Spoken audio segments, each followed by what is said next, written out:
আসসালামু আলাইকুম সবাইকে। আজকে হলো গিয়ে 12 ডিসেম্বর, 12 তারিখ। আজকের বঙ্গবন্ধু কুইজের আজকের প্রশ্ন হলো 1946 সালে কলকাতা ইসলামিয়া কলেজে ছাত্র সংসদে গুরুত্বপূর্ণ একটি পদে বাধ্য হয়ে কিছুদিনের জন্য বিনা প্রতিদ্বন্দ্বিতায় নির্বাচিত হন শেখ মুজিবুর রহমান। অনেক চেষ্টা করে দুই গ্রুপের মধ্যে আপোষ না হয় উভয়ে অনুরোধ করে যে করা হয় যে শেখ মুজিবকে দায়িত্ব নিতে হবে অথবা নির্বাচন দিতে হবে।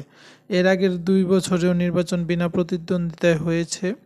এখন যদি নির্বাচন প্রক্রিয়া আবার শুরু হয় তাহলে তা বন্ধ হয়ে যাবে না, তা বন্ধ করা যাবে না। শুধু শুধু গোলযোগ, লেখাপড়া নষ্ট ও টাকা খরচ হবে। এ কারণে শেখ মুজিবুর রাজি হন, এই শর্ত দেন যে 3 মাসের বেশি তিনি এই পদে থাকবেন না। পরবর্তী সময়ে 3 মাসের মধ্যেই পদত্যাগপত্র দিয়ে আরেকজনকে সেই পদ নির্বাচিত করা হয়। ইসলামিয়া কলেজের ছাত্র সংসদের কোন পদে শেখ মুজিবুর নির্বাচিত ছিলেন? এখানে অপশন সহসভাপতি, সভাপতি, সাংগঠনিক সম্পাদক, সাধারণ সম্পাদক।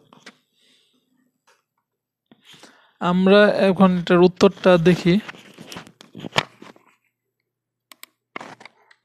উত্তরটা হলো সাধারণ সম্পাদক হবে। এটা হলো প্রথম আলো একটা নিউজ করেছিল যে বঙ্গবন্ধু তার অসমাপ্ত জীবনীতে সাধারণ সম্পাদক হওয়ার কাহিনীও আছে। বঙ্গবন্ধু এর আগের লাইনটি দেখলে বোঝা যায়, ইসলামিয়া কলেজ ছাত্র সংসদের সাধারণ সম্পাদক ছিলেন বঙ্গবন্ধু। এখনও কলেজের ছাত্র সংসদের সাধারণ সম্পাদকের বোর্ডে নাম রয়েছে বঙ্গবন্ধুর। অসমাপ্ত আত্মজীবনীতে তার সাধারণ সম্পাদক হওয়ার কাহিনীও আছে। বঙ্গবন্ধু লিখেছেন, এ সময় আমি বাধ্য হই কিছুদিনের জন্য ইসলামিয়া কলেজের ছাত্র ইউনিয়নের সাধারণ সম্পাদক পদে বিনা প্রতিদ্বন্দ্বিতায় নির্বাচিত হই। অনেক চেষ্টা করে দুপক্ষে, সো আমরা উত্তরটা পেয়ে গেছি, সাধারণ সম্পাদক।